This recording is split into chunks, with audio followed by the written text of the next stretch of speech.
Député de Marie-Victorin. La semaine dernière, à l'instar de sa prédécesseur, le ministre des Ressources naturelles n'a pas voulu dévoiler la redevance prioritaire que les Québécois ont obtenue lorsque le gouvernement a cédé à Petrolia nos droits sur le pétrole d'Anticosti. À défaut de connaître la redevance prioritaire, on va au moins essayer, Monsieur le Président, de savoir comment la transaction s'est déroulée. Alors, on est à la fin 2007. Hydro-Québec négocie avec Petrolia pour céder les droits que nous avons sur 30 milliards de barils de pétrole sur Anticosti. Alors là, on veut savoir, Monsieur le Président, est-ce que le gouvernement était au courant des tractations entre Hydro et Petrolia? Est-ce qu'il a été partie prenante à la décision ou est-ce qu'il a été mis devant le fait accompli par Hydro-Québec? À moins que ce soit le gouvernement lui-même, Monsieur le Président, qui ait demandé à Hydro-Québec de céder nos droits sur le pétrole d'Anticosti. Alors, depuis la semaine dernière, le ministre a eu le temps de démêler les affaires un peu. Est-ce qu'il peut nous dire ce qui s'est passé en 2007 pour que Hydro-Québec liquide nos droits?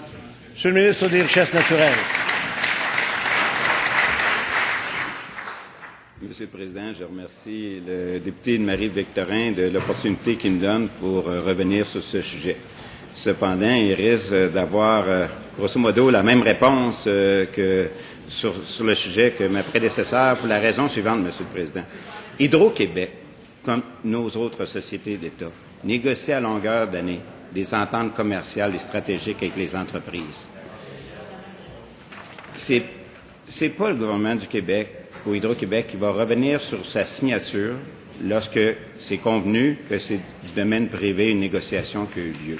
Donc, dans ce dossier-là, clairement, Petrolia, Hydro-Québec ont une entente de confidentialité qui a été signée, comme Investissement Québec, comme d'autres sociétés d'État, signent des ententes de nature commerciale stratégique qui sont de nature privée.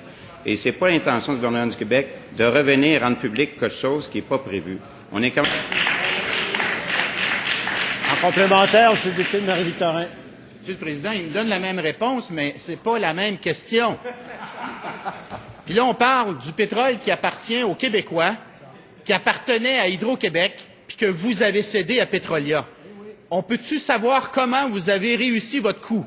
Comment est-ce que vous avez réussi à nous flouer à ce point-là? Et je vous redonne le choix de réponse, Monsieur le Président. Je vous demanderai de retirer vos derniers propos. Non, non. Alors, je comprends que vous voulez retirer, Monsieur le député. Je comprends que vous voulez retirer. Oui, c'est vrai. OK. Arrête. Okay. Comment est-ce que vous avez pu nous enfiroiper à ce moment-là?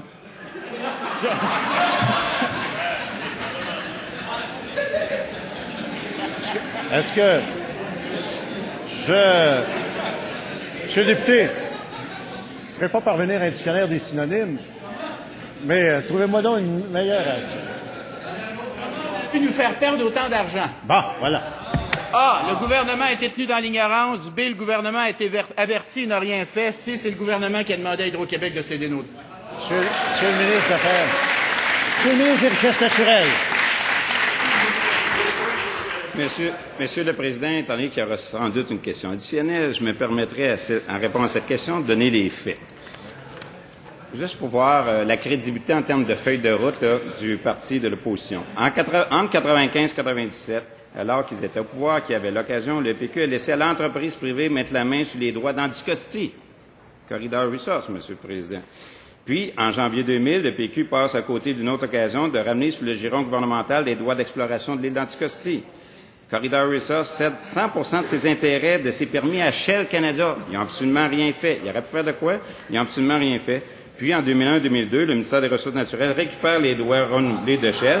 Une troisième fois, il les remet aux enchères. Monsieur le Président, au lieu de garder les permis, ils ont...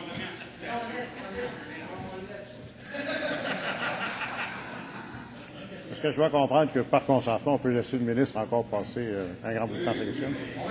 Ben, je pense qu'on pourrait aussi peut-être demander au député de Marie-Victorin s'il y a une deuxième complémentaire. Je crois que oui. Alors, je vous écoute. Monsieur le Président, on veut faciliter la tâche au ministre, on y donne un choix de réponse. Alors, A, le gouvernement ne savait pas et a été mis devant le fait accompli par Hydro-Québec. B, le gouvernement savait mais a décidé de laisser faire. C, le gouvernement a demandé à Hydro-Québec de céder nos droits sur le pétrole d'Anticosti. Pouvez-vous au moins répondre à la question, s'il vous plaît? Ça nous appartenait. Ça devrait encore nous appartenir. Puis vous avez le droit, vous avez l'obligation de dire aux Québécois ce que vous avez fait avec notre pétrole. Monsieur le ministre des Richesses naturelles. Mais, Monsieur le Président, je pensais que la lettre C serait pour la contradiction du Parti québécois. Vous savez que l'île d'Anticosti, c'est du pétrole de schiste qu'on a là. Si c'est du pétrole de schiste et ils sont contre le pétrole de schiste, la fracturation, Hydro-Québec a fait une très bonne transaction de s'en débarrasser.